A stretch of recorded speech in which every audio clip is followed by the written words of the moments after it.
میں انشورنس کے حوالے سے ایک سوال کرنا چاہتا ہوں کہ لائف انشورنس جو لوگ کرواتے ہیں آیا اسلام میں اس کی اجازت ہے یا نہیں؟ اصل میں یہاں اس کو کہوں گا آپ سے کہ ایک تو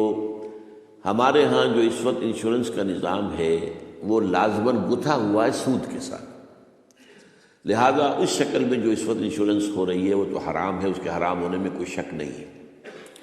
البتہ یہاں پر پیور انشورنس کی بات اگر کی جائے جس کے اندر کہ کوئی سودی معاملہ نہ ہو، کیونکہ وہ پھر انویسٹ کرتے ہیں، اس کا بھی پھر وہ جو ہے وہ نفع دیتے ہیں، وہ سب کچھ ہے، وہ سارا معاملہ ہے۔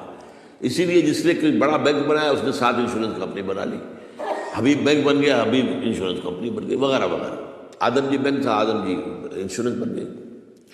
البتہ یہ ہے کہ جہاں تک ایک مثلاً یہ کہ ایک انشورنس اس طرح کی ہے کہ چند تاجر جو ہے وہ بیٹھ کر طے کر لیتے ہیں کہ بھائی ہم اتنا ماہانہ ہم سب جمع کریں گے تاکہ ہم میں سے اگر کسی کو بڑا لاس ایک دم ہو جائے تو ہم اس کو کمپنسیٹ کر کے اپنے پاؤں پہ کھڑا کر دیں، تو اس کو کوئی حرام نہیں کہہ سکتا، جائز ہے۔ یہ تو ایک کوآپریشن ہے، کوآپریٹیو ایک آپ نے بنا لی ہے، اس کوآپریشن کے حوالے سے اس کو کون حرام کہے گا؟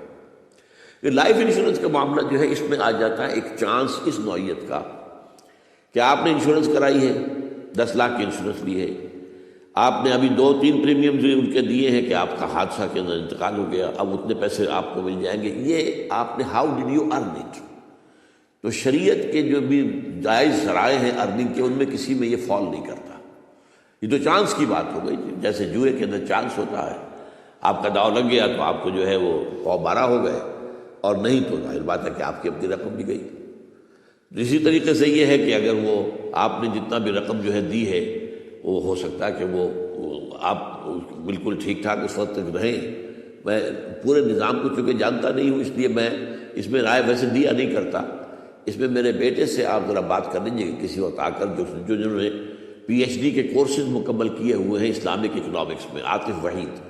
تو وہ ہمارے وہاں قرآن اکیڈمی میں بیٹھتے ہیں، تو کبھی دن میں آ کے بات کر لیجیے۔ لیکن یہ چند باتیں وہ تھیں جو میں نے آپ کے سامنے جو میرے سامنے واضح تھیں وہ میں نے واضح کر دی۔